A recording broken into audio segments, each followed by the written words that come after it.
Hello friends, 11वीं के मेरे सभी दोस्तों को मेरा बायोलॉजिकल प्यार भरा नमस्कार। फ्रेंड्स, आज हम ब्रायोफाइटा को स्टडी करेंगे। ब्रायोफाइटा किंगडम प्लांटी का दूसरा प्लांट ग्रुप है। Bryophyte they are called as amphibians of plant kingdom. Amphibians of plant kingdom, ये प्लांट किंगडम के एम्फीबियंस माने जाते हैं। ऐसा क्यों बोलते हैं इनको, एम्फीबियंस क्यों बोलते हैं? दोस्तों, आपको पता है फ्रॉग, मेंढक को एम्फीबियन बोलते हैं क्योंकि वो पानी और जमीन दोनों पे रहता है। वैसे ये जो ब्रायोफाइट है ना, वो पानी और जमीन के बाउंड्री को रहते हैं, ज्यादातर पूरी तरह से पानी में नहीं और पूरी तरह से सूखी जमीन पे नहीं। Generally they grow in moist shady places, moist rocks, moist walls, moist logs. सूखे मतलब जो ऊड है, लकड़ी है, वो अगर गीली हो जाती है तो उसके ऊपर भी ये डेवलप होते हैं। गीलापन इनको पसंद है और that is why they are called as the amphibians of plant kingdom. Bryophyta में कोई यूनिसेलुलर नहीं है, this is all multicellular, all multicellular. ये पूरा ग्रुप मल्टीसेलुलर है। दूसरी बात, इनका जो प्लांट बॉडी है, इनका जो शरीर हमें दिखता है वो गैमेटोफाइट है। आप समझ गए? गैमेटोफाइट है, इसका मतलब वो यन है। और एक चीज, इनका प्लांट बॉडी गैमेटोफाइट है, भले ही गैमेटोफाइट है, लेकिन वो स्पोरोफाइट बनाता है और वो स्पोरोफाइट जाइगोट के आगे सरकता। दोस्तों, इसके पहले आपने जो अलगी देखा है, अलगा में जो प्लांट बॉडी गैमेटोफाइट है, सेक्सुअल रिप्रोडक्शन भी होता, गैमेटिक यूनियन भी होता, जाइगोट भी बनता, लेकिन जाइगोट मियोसिस में जाता। दोस्तों, आगे जाइगोट का कुछ मल्टीसेलुलर स्पोरोफाइट नहीं बनता। Zygote undergo meiosis and form the spores. यहां जाइगोट मियोसिस में नहीं जाता, zygote undergo mitosis, equational division, multiplication, mitosis, कई सेल्स बनते एंड फॉर्म पहली बार मल्टीसेलुलर स्पोरोफाइट। मल्टीसेलुलर स्पोरोफाइट पहली बार बनता है ब्रायोफाइटा का। जाइगोट मियोसिस में नहीं जाता बल्कि माइटोसिस में जाता है। बात याद रखना, ब्रायोफाइट नॉन वेस्कुलर है। नॉन वेस्कुलर इसका मतलब होता they are non tracheophytes. Non tracheophytes इसका मतलब क्या होता? That is no xylem and no phloem. ना जाइलेम है, ना फ्लोएम है, ना वाटर कंडक्टिंग टिश्यू है, ना फूड कंडक्टिंग टिश्यू है, लेकिन फिर भी बट इसकी शुरुआत जरूर हुई है। डेफिनेटली कोई वेस्कुलर टिश्यू नहीं है दोस्तों, कोई वेस्कुलर टिश्यू नहीं, ना जाइलेम है, ना फ्लोएम है, लेकिन किसी भी बड़ी बात की शुरुआत जो है ना, वो कहीं ना कहीं तो होती है। दोस्तों, आज हमारे पास जो एंड्रॉयड मोबाइल, स्मार्टफोन है, उसकी शुरुआत कहीं ना कहीं इस तरह से वो गदर पिक्चर में का जो फोन था वहां से हुई थी। ठीक वैसा ये तो डेवलप्ड कंडक्टिंग सिस्टम है, लेकिन इनके पास इनके पूर्वज है, जाइलेम और फ्लोएम के पूर्वज है, इनके दादा दादी नाना नानी है, वो है vascular strand, but contain but produce show vascular strands. पूरी तरह से वेस्कुलर टिश्यू तो नहीं है, लेकिन कुछ वेस्कुलर स्ट्रैंड्स जरूर है, बट शो वेस्कुलर स्ट्रैंड्स। दोस्तों, डेफिनेटली ब्रायोफाइटा नॉन फ्लावरिंग है, इसको कोई फ्लावर नहीं आते हैं, लेकिन फिर भी सेक्सुअल रिप्रोडक्शन ये करता है। ब्रायोफाइट्स पानी के आसपास रहते। ब्रायोफाइट का शरीर गैमेटोफाइट है, लेकिन उसी गैमेटोफाइट पे स्पोरोफाइट भी बढ़ता है। यहाँ स्पोरोफाइट गैमेटोफाइट के ऊपर है, याद रखना भैया। स्पोरोफाइट इज ऑन गैमेटोफाइट, मतलब स्पोरोफाइट डिपेंड ऑन गैमेटोफाइट। दोस्तों, जो आम का पेड़ है ना, वो स्पोरोफाइट, और फ्लावर के अंदर एंड्रोशियम गाइनोशियम के अंदर गैमेटोफाइट पैदा होता, वो कितना छोटा है, मतलब आम का पूरा पेड़ स्पोरोफाइट है और उसके ऊपर पैदा होता है gametophyte of male and female sex. यहाँ पे उल्टा कार्यक्रम है। यहाँ पे दोस्तों आपको जो दिख रहा वो गैमेटोफाइट है और उसके अंदर उसके ऊपर पैदा होता है द स्पोरोफाइट। माने sporophyte depend on gametophyte. In the case of bryophyta sporophyte is on a gametophyte. Bryophyte के और कुछ प्रॉपर्टीज यू मस्ट नो कि ऑल ब्रायोफाइट्स आर फोटोसिंथेटिक। ये फोटोसिंथेटिक है दोस्तों। इनके पास it contain or it show it produce it possess multicellular unicellular से लेकर के मल्टीसेलुलर यूनि और मल्टीसेलुलर राइजोइड्स जो है वो root like structures for anchorage वो सपोर्ट देते हैं दोस्तों। इनके पास कुछ लीफ वगैरह नहीं है लेकिन लीफ जैसे स्ट्रक्चर है। एक बात याद रखो, ये ब्रायोफाइटा ऐसा प्लांट ग्रुप है जिनका प्लांट बॉडी थैलस नहीं है। थैलॉइड प्लांट बॉडी हमको मिलती है अलगी में। अलगी का plant body is thallus, algal plant body is thalloid. Algal plant body जो है वो थैलॉइड है दोस्तों। इसका plant body possess organs. Bryophytes possess pseudo organs का मतलब होता है झूठे अवयव। अब ये सच्चे झूठे क्या बात है, उसके ऊपर क्या लिखा होता है, ये सच्चा है ये झूठा है। व्हाई वी कॉल दैट, इसके ऑर्गन जो है जैसे कि root like structure, stem like structure and leaf like structure. It do not contain the true root, stem and leaf.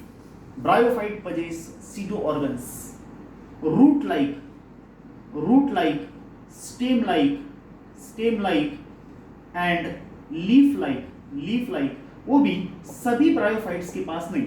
Leaf like structures अगर है तो डेवलप्ड ब्रायोफाइटा के पास है। प्रेजेंट इन मॉसेस नाम के ब्रायोफाइट, थोड़ी सी विकसित ब्रायोफाइट है मॉसेस के पास हमें रूट लाइक, स्टेम लाइक और लीफ लाइक स्ट्रक्चर मिलते हैं दोस्तों। किसको हम true root, stem and leaf बोलते हैं। एक छोटी सी बात बोलता कि जो root, stem and leaf contain the vascular tissue, जिसके अंदर जाइलम फ्लोएम है, वही root, stem and leaf true है, अदरवाइज नहीं। तो इनके दो ग्रुप पढ़ते हैं, ब्रायोफाइटा के दो ग्रुप्स पढ़ते हैं, early bryophyta and late bryophyta. दोस्तों ये वाले जो अर्ली ब्रायोफाइटा है वो है liverworts. Bryophytes of two types, early and late. Early is the liverworts and the late bryophyta are mosses. Example of this liverwort is Marchantia, जबकि example of mosses funaria. दोस्तों bryophytes वैसे economically तो बहुत ज्यादा important नहीं है। Bryophyte को हम खाते नहीं।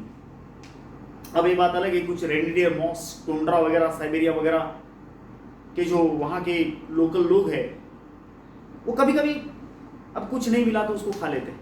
ये बात तो अलग है, पेट की आग मिटाने के लिए वो खा भी लेते। लेकिन this is not the staple food, ये कुछ परमानेंट फूड नहीं है। लेकिन फिर भी इसका इंपॉर्टेंस ऐसा हम कम आंक नहीं सकते। ऐसा नहीं है कि बाबा इसका कोई इंपॉर्टेंस नहीं, इसको खत्म कर दो। लिवरवर्ट्स एंड मॉसेस इसके उदाहरण है। Liverworts early bryophyta, mosses are the late bryophyta. Definitely जो अर्ली होगा वो कम विकसित होगा, लेस डेवलप्ड होगा, और जो लेट होगा वो ज्यादा विकसित होगा। आप समझ गए? जो अर्ली वाला है वो कम विकसित होगा, जैसे कि हमारी पिछली पीढ़ियां अगली पीढ़ियों से, जो ओल्ड जनरेशन से, you go in the 20th century, 19th century, you will find some of the progress is going on. It is slow. Now this is the 21st century. We are progressed now. But जो 22nd century के लोग होंगे वो हमें आदिवासी बोलेंगे।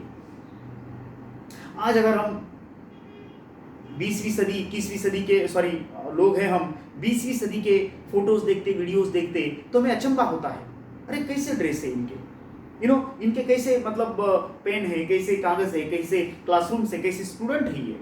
कैसे doctor से कैसे, लेकिन 22वीं सदी के लोग जब आपको देखेंगे तो यही बोलेंगे दोस्तों, 22वीं सदी के लोग वो ऐसे ही एक्चुअली ये जो है वो लिवर वर्ड्स इनके लिए पुराने लोग हैं और ये नए लोग हैं, मोसेस मॉडर्न है।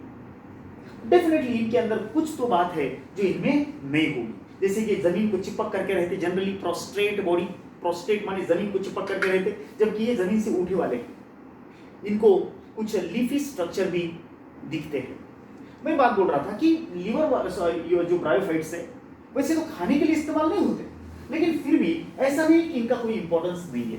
पहली बात तो ये है कि ये सॉइल इरोजन को कम करते हैं दोस्तों। ये जब बढ़ते हैं तो जमीन पे ऐसे लगता है कि कोई ग्रीन कारपेट बिछा दिया है। When they grow on the moist places, they grow in such a way that there is a green carpet. बोलेंगे इससे क्या हम लेटने जाएंगे, सोने जाएंगे क्या, ग्रीन कारपेट है तो? भैया ये पानी से जो मिट्टी का लॉस होता है, जब बहुत ज्यादा तेज बरसात होती है तो टॉप सॉइल निकल जाती है, इसको बोलते हैं सॉइल इरोजन। ये मिट्टी को बचाता। नंबर 2, ये पायोनियर है कई सक्सेशंस में। जैसे कि किसी अगर जगह पे बायोलॉजी की शुरुआत होनी है, किंगडम प्लांटी की शुरुआत होनी है, तो ब्रायोफाइटा वहां पे पहुंच जाता। दोस्तों ये पीडोजेनेसिस में बड़ा मोटा योगदान देता है। It is having a big role in the pedogenesis. Pedogenesis का मतलब होता है सॉइल फॉर्मेशन, मट्टी का निर्माण। दोस्तों हमारे पास जो मट्टी है वो बहुत कम है, हमारे पास नमक ज्यादा है पृथ्वी के ऊपर, मट्टी बहुत कम है। अब कुछ लोग बोलेंगे सर मट्टी की क्या, कितना ज्यादा मट्टी है? बिल्कुल नहीं, बिल्कुल नहीं है। मिट्टी का बनना करोड़ों साल लेता है, करोड्स ऑफ इयर्स। पीडोजेनेसिस कैसे बनती मट्टी? बड़े से रॉक्स, पत्थरों के ऊपर ये ब्रायोफाइट चिपक जाते, उनके राइजोइड्स उस पत्थर की चूरी बनाते, पाउडर बनाते, slowly lakhs and crores of years के बाद वो पत्थर खत्म हो जाते और वहां उसका पाउडर बन जाता। उसके बाद इट कन्वर्ट्स इनटू सॉइल, मट्टी में कन्वर्ट होता। इसको बोलते हैं पीडोजेनेसिस।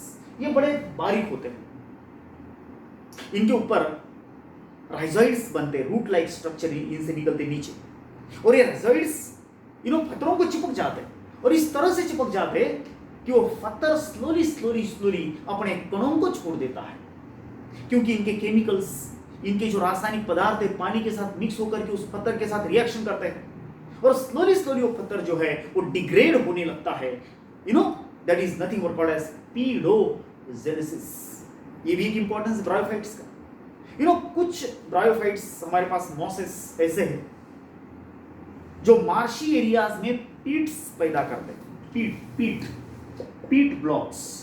पीट्स का मतलब होता है वो कोयला बनाते हैं। दलदल में, मार्शी एरियाज में जब मोसेस गाड़े जाते हैं नीचे, कई फीट नीचे, अनेरोबिक वहां पे ऑक्सीडेशन होता है and there is the formation of coal.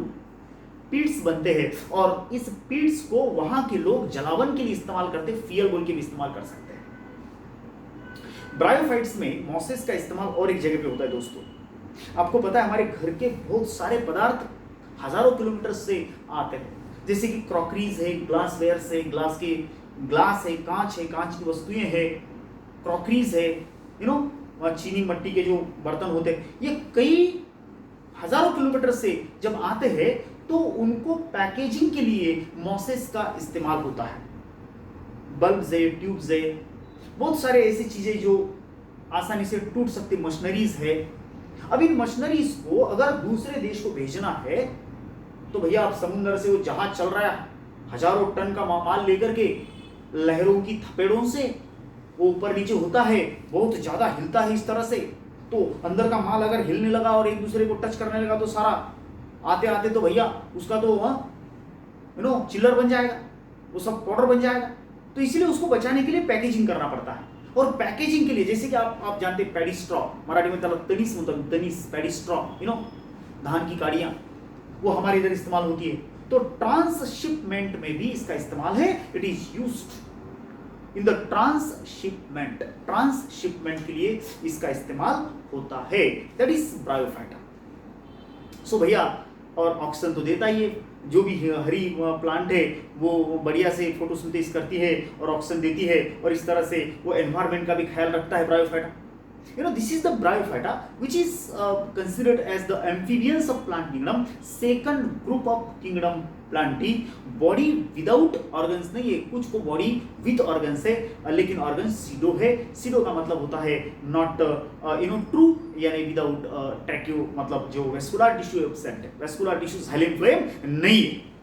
Bryophyta अगले ग्रुप के लिए पप्पा है, मतलब वो फादर बनता है टेरिडोफाइट्स का। तो ब्रायोफाइट के दो ग्रुप है, एक है ब्रायोफाइट का पहला group is the liverworts and second is the mosses. क्या नाम? मॉसेस। तो ये है इसका पूर्वज, ये इसका वंशज, मतलब इसने इसको बनाया, तो ये होगा कम प्रगति, लेस डेवलप्ड, एंड ये होगा ज्यादा developed. So will C both of these in the next part. Thank you.